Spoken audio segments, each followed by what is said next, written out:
मेरा नाम ओम प्रकाश है। मेरी उम्र 55 साल है और मैं छोटे से गांव में रहता हूँ। मेरा बेटा काम की वजह से शहर में रहता है। 2 साल पहले उसकी शादी हो गई थी। एक दिन मैंने सोचा कि मैं उसे और उसकी पत्नी को देखने के लिए शहर जाऊं। मैं वहां पहुंचा तो मेरा बेटा घर पर नहीं था और बहू घर में अकेली थी। जैसे ही मैं घर पहुंचा, बहू ने मुझे देखा और मुस्कुराते हुए कहा, ससुर जी इतनी दूर से आपको हमारी याद कैसे आई? मैंने हंसते हुए जवाब दिया, बहुत तुम जानती हो कि मैं कितनी दूर रहता हूँ। अब मेरी उम्र हो गई है और मैं आने जाने के लिए बहुत सोच विचार करना पड़ता है, लेकिन तुम्हें और मेरे बेटे को देखने का मन हुआ इसलिए आ गया। बहू ने कहा, सही है ससुर जी, अब जब आप आए हैं तो कुछ दिन हमारे साथ रहिए, ऐसे ही 2-3 दिन में वापस मत जाइए। मैं उसकी बात मानते हुए कहा, बहू अब मैं 2-3 महीने यही रोकने का सोच कर आया हूँ। मेरी बात सुनकर बहू हंसने लगी और बोली, ससुर जी अब पहले से ज्यादा भरतू गांव का खाना और कामकाज का असर है। अब ये बताओ मेरा बेटा कहाँ है? मैंने उसे बहुत दिनों से नहीं देखा। वो कहाँ गया है? मेरी यह बात सुनते ही बहू का चेहरा उदास हो गया। उसकी उदासी देखकर मैंने तुरंत पूछा, क्या हुआ बहुत तुम अचानक उदास क्यों हो गई? जब मैं बहू से बेटे के बारे में पूछा तो वो कुछ पल चुप रही, फिर धीरे से बोली, ससुर जी मैं आपको क्या बताऊं, कुछ दिनों पहले हमारा झगड़ा हुआ और वो गुस्से से घर छोड़कर कहीं चले गए। ये सुनकर मैं हैरान रह गया। मैंने कहा, तुम क्या कह रही हो बहू? मेरा बेटा घर छोड़कर चला गया, ये कैसे हो सकता है? बहू ने दुखी होकर कहा, ससुर जी आप अपने बेटे को नहीं पहचानते, वह मुझसे प्रेम नहीं करते। हमारी शादी को 2 साल हो गए हैं, लेकिन उन्होंने मुझे कभी खुश नहीं रखा। वो हमेशा अपने काम में व्यस्त रहते हैं और मेरी भावनाओं को समझने की कोशिश नहीं करते। अब आप ही बताओ, क्या मुझे अपने पति से प्रेम और सुख पाने का हक नहीं है? मेरी भी इच्छाएं हैं, मेरा भी मन है, मुझे भी उनके साथ चाहिए, उनका समय चाहिए। उनकी बातें सुनकर मैं गहरी सोच में पड़ गया। मैंने कहा, पर बहुत तुमने यह है पहले क्यों नहीं बताया? अगर तुम्हें परेशानी थी तो मुझे बताने में देरी क्यों? बहू ने उदास होकर कहा, ससुर जी मैं नहीं चाहती थी कि मेरी वजह से किसी को दुख पहुंचे। मैंने सोचा कि समय के साथ सब ठीक हो जाएगा, लेकिन अब हालात और बिगड़ गई है। मैंने बहू को दिलासा देते हुए कहा, ठीक है अब चिंता मत करो, मुझे मेरे बेटे का पता लगाने दो, मैं उसे ढूंढकर यहाँ लेकर आऊंगा। तभी बहू ने कहा, ससुर जी उनके ऑफिस के दोस्त का फोन आया था। उन्होंने बताया कि आपका बेटा फिलहाल उनके साथ है, शायद वो गुस्से में है और समय लेना चाहता है। मैंने उसकी बात सुनी और समझाया, बहुत तुम्हें चिंता करने की जरूरत नहीं है, मैं उससे बात करूंगा और सब ठीक कर दूंगा। फिर बहू ने बात बदलते हुए कहा, ससुर जी इन सब बातों को छोड़िए, आप बताइए यहाँ आकर आपको कैसा लग रहा है? मैंने मुस्कुराते हुए कहा, बहू यहाँ आकर अच्छा तो लग रहा है, लेकिन तुम्हारी बातें सुनकर मन भारी हो गया है। फिर तुम्हें देखकर अच्छा लग रहा है, तुम बहुत सुंदर लग रही हो। यह सुनकर बहू थोड़ी शर्मा गई और बोली, तो क्या पहले में सुंदर नहीं लगती थी? मैंने हंसते हुए कहा, पहले भी तुम सुंदर सी, लेकिन अब तुम पहले से कहीं ज्यादा सुंदर लग रही हो। शायद यह मेरी उम्र का असर है कि मैं चीजों को अब और ज्यादा महसूस कर रहा हूँ। मेरी बहू स्वभाव से बहुत खली और मोकल माँ की थी। मैंने जो कुछ भी कहा उसने उसे सहजता से लिया, ना तो वह मेरी बातों का बुरा मानती थी और न ही उनमें कोई शर्म महसूस करती थी। वह सहजता से हंसती और खुलकर बातें करती थी। थोड़ी देर बाद बहू ने मुस्कुराते हुए कहा, ससुर जी एक बात पूछूं? मैंने कहा, पूछो, बहुत जो भी पूछना है। बोली, सासू माँ के निधन के बाद क्या आपने कभी किसी के साथ आनंद लिया है? उसका सवाल सुनकर मैं कुछ पल के लिए चुप रह गया, फिर हंसते हुए बोला, बहुत तुम जानती हो कि मैं नई उम्र की लड़कियों में कोई रुचि नहीं रखना, मुझे तो तुम्हारे जैसी ही उम्र की महिला पसंद है। मेरे जवाब पर वह थोड़ा चौंकी और फिर शरारती अंदाज में बोली, हाँ मुझे पता है, शायद यही वजह है कि आप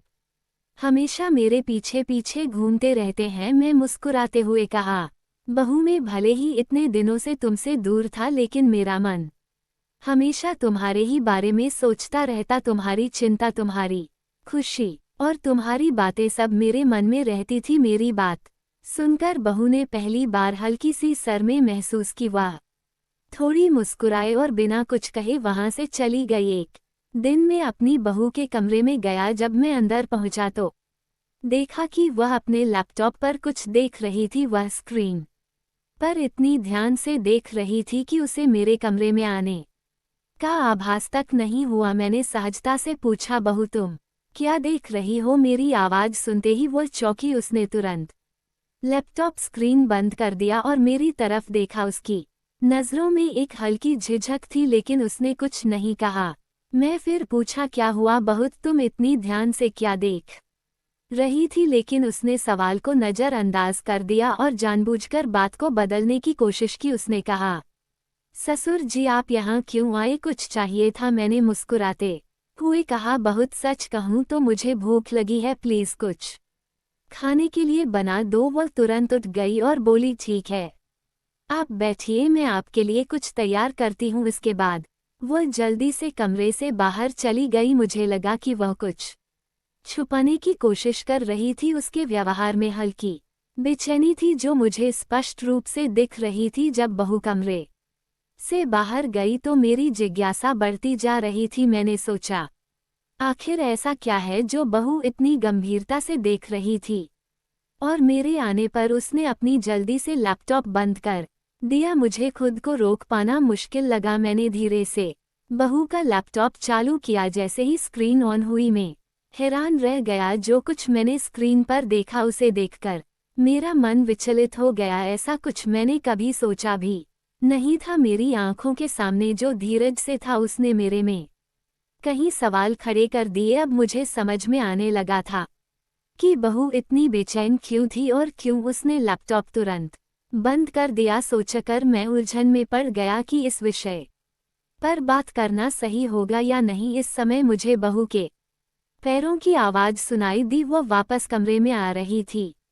मैंने घबराहट में लैपटॉप जल्दी से बंद कर दिया और उसे बगल में रख दिया, जैसे मैंने कुछ देखा ही न हो। बहू कमरे में आई और मुस्कुराते हुए बोली, ससुर जी मैं आपके लिए खाना बना दिया है। आप भूखे थे इसलिए मैं जल्दी से कुछ तैयार कर दिया, चलिए खाना खा लीजिए। उसके बाद सुनकर मैं थोड़ा सहज हो गया। मेरे मन में ख्याल आया कि शायद मैं उसे सीधे बात करूं। मैंने सोचा, अगर मैं बहुत से पूछूं कि क्या वह मुझे अपने मन की बात करना चाहती है या अगर उसे कोई दिक्कत हो तो मैं उसका समाधान कर सकता हूं, तो शायद वह नाराज हो जाएगी। यह सोचकर मैं चुप रहना ही बेहतर समझ गया था कि वो विषय संवेदनशील है और उसे बिना उसकी मर्जी के छोड़ना उचित नहीं होगा। मैंने उससे कुछ भी पूछने का है इरादा आया त्याग दिया और उसके साथ भोजन करने चला गया। एक रात जब सब कुछ क्षण था तो मैंने उसे अपनी बहू के कमरे से धीमी आवाज सुनी। ऐसा लग रहा था जैसे वो किसी से बात कर रही हो। आवाजें स्पर्श नहीं थी, लेकिन बातचीत के स्वभाव में कुछ ऐसा था जिसने मेरे को बेचैन कर दिया। शुरू में मैंने इसे नज़रअंदाज करने की कोशिश की, लेकिन समय के साथ मेरी जिज्ञासा बढ़ने लगी। मैं सोने लगा। इतनी रात को बहू किस बात कर रही है? कुछ मिनट तक खुद को रोकने की कोशिश की, लेकिन फिर मुझे रहा नहीं गया। मैं धीरे धीरे बहू के कमरे की ओर बढ़ा। दरवाजा थोड़ा सा खुला हुआ था और मैं बिना कोई आवाज की अंदर झांकने की कोशिश की। बहू को फोन पर किसी से बात कर रही थी। उसकी आवाज धीमी थी, लेकिन बातचीत के कुछ शब्द मेरे कानों तक पहुंचे। मैंने उसे कहते सुना, तुम्हें इसके लिए मेरे घर आना पड़ेगा और पूरी रात मेरे साथ रहना पड़ेगा। उसके यह है शब्द सुनकर मैं अब आप रह गया। मेरी आंखें चौड़ी हो गई और मेरे मन में कई सवाल उठने लगे। मुझे विश्वास नहीं हो रहा था कि मेरी बहू ऐसी बातें कर रही है। मैं खुद से कहा, यह मैं क्या सुन रहा हूँ? या यह वही बहू है जिसे मैं हमेशा सीधा साधा और मोकला मन का समझा था? वह ऐसा क्यों कह रही है? किस बात कर रही है? इसके बाद मैंने देखा कि बहू फोन काटने के बाद कमरे से कमरे में इधर उधर घूमने लगी। ऐसा लग रहा था जैसे वह किसी चीज की तैयारी कर रही हो। उसकी हरकतों ने मेरे मन में और भी ज्यादा संदेह भर दिया। मैं वहां ज्यादा देर नहीं रोक पाया। मैंने सोचा कि अगर उसने मुझे देख लिया तो वह गलत समझ सकती है, इसलिए मैं धीरे धीरे अपने कमरे में लौट आया। अपने बिस्तर पर लेते ही मेरे मन में बहू की बातें और उसकी हरकत घूमने लगी। वह किस बात कर रही थी? क्या वह सच में किसी को घर बुला रही थी? और अगर ऐसा है तो क्यों उसे रात में सोने की बहुत कोशिश करता रहा, लेकिन मेरी बेचैनी मुझे सोने नहीं दे रही थी। बहू की कहानी बटन और उसके व्यवहार पर मुझे बिल्कुल विश्वास नहीं हो रहा था। मेरे मन में लगातार सवाल उठाते रहे और मैं ये सोचता रहा कि इस स्थिति में मुझे क्या करना चाहिए। सुबह जब मैं अपने कमरे से बाहर आया तो देखा कि बहू स्नान करके कमरे से बाहर आ रही थी। उसके गीले बालों में तौलिया लिपटा हुआ था और वह बाल सुखाने में व्यस्त थी। उसकी सादगी और तक की देखकर मुझे अच्छा लगा, लेकिन मैं खुद को रोकने की कोशिश करता रहा और उससे कहा, बहू मुझे नाश्ता दे दो, भूख लग रही है। वो मुस्कुराते हुए रसोई में गई और थोड़ी देर में मेरे लिए नाश्ता लेकर आई। जब वहां मेरे पास नाश्ता लेने आई तो अचानक उसका पैर फिसल गया। वह संतुलन नहीं रख पाए और फर्श पर गिर गई। गिरते ही बहुत दर्द से चिल्लाने लगी। मैं घबरा गया और तुरंत इसकी मदद के लिए झुक गया। मैं उसके दोनों हाथ मजबूती से पकड़ लिया और उस शहर देकर उठाने की कोशिश की। जब मैं उसे हाथों को छुआ तो मुझे एक अलग सा एहसास हुआ जिसे शब्दों में बयां करना मुश्किल था। उसे पाल मैंने उसकी आंखों में देखा। उसकी आंखों में हल्का दर्द था, लेकिन उनमें कुछ ऐसा भी था जिसे मैं समझ नहीं पा रहा था। मैंने जैसे उसको उठाने के बहाने उसके हाथों को थोड़ी देर तक मजबूती से पकड़े रहा, शायद ये जानना चाहता था कि वह इस स्थिति को कैसे महसूस कर रही है। बहू ने मेरी ओर देखा, लेकिन उसने कुछ नहीं कहा। उसकी नज़रों में ना कोई विरोध था और ना ही कोई शिकायत। मैंने सोचा कि शायद वह भी इस पल को महसूस कर रही होगी। थोड़ी देर बाद मैंने उसे उठाने में मदद की। वह संभाल कर खड़ी हो गई और अपने कपड़ों को ठीक करने लगी। मैंने उससे पूछा, बहुत तुम ठीक हो ना? कहीं चोट तो नहीं आई है? वह मुस्कुराते हुए बोली, मैं ठीक हूँ ससुर जी, बस जरा सा फिसल गई थी। आप जरा बैठिए, मैं दूसरा नाश्ता लेकर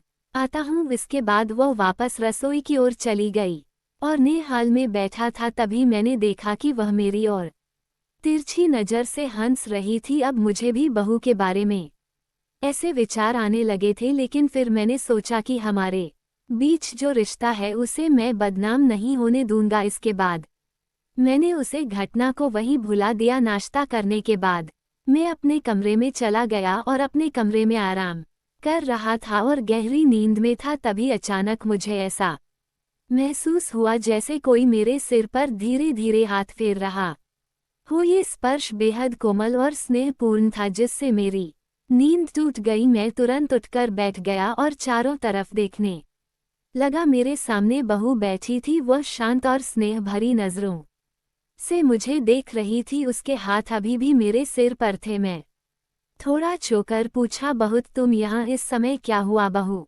मुस्कुराई और बोली, ससुर जी आपको आश्चर्य क्यों हो रहा है? मैं ही हूँ, चिंता मत करो। बस आपके सिर पर हाथ फेरते फिरते मैं यहाँ बैठ गई। उसकी बात सुनकर मैं कुछ समझ नहीं पाया। मुझे उसके व्यवहार पर हिरनी हो रही थी, लेकिन मैंने कुछ नहीं कहा। तभी बहू ने गंभीरता से मुझसे पूछा, ससुर जी आपको मेरे बारे में क्या लगता है? मैं उसकी बात सुनकर थोड़ा हैरानी में पड़ गया। मैंने जवाब दिया, मुझे समझ में नहीं आ रहा है कि तुम क्या कहना चाहती हो। बहू ने हल्की मुस्कान के साथ कहा, ससुर जी मैं जो कहना चाहती हूँ शायद वह आप पहले ही समझ गए होंगे। मेरे दिल की बात आपको पता चल गई होगी। मैं सिर्फ ये जानना चाहती हूँ कि तुम मुझे देखकर आपके मन में क्या भावना आती है। मैंने कहा, बहू अगर मैं तुम्हें सच बताऊंगा तो तुम्हें कोई आपत्ति नहीं होगी? बहू ने कहा, बोलो, मुझे कोई आपत्ति नहीं है। मैंने कहा, बहू मुझे तुम बहुत पसंद हो और मैं काफी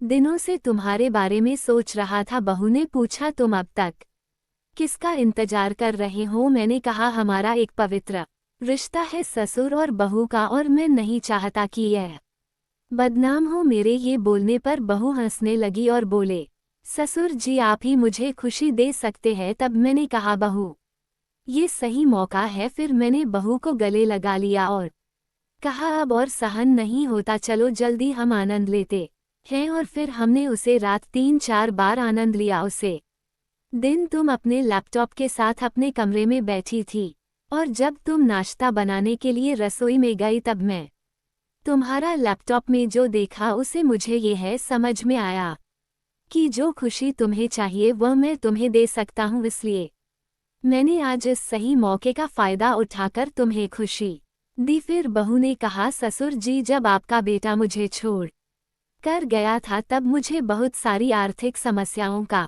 सामना करना पड़ा। मैंने कहा लेकिन बहुत तुम्हारा कहना था कि तुम्हारा बेटा गुस्से में कहीं चला गया है। बहू ने कहा, मैंने तुमसे झूठ बोला था, मुझे लगा कि तुम इतने दिन बाद आए हो और तुरंत आकर परेशान मत हो। अगर तुम परेशान होते तो मुझे अच्छा नहीं लगता। बहू ने कहा, जब वह मुझे छोड़कर गया था तब से मेरी ज़रूरतें पूरी नहीं हो रही है।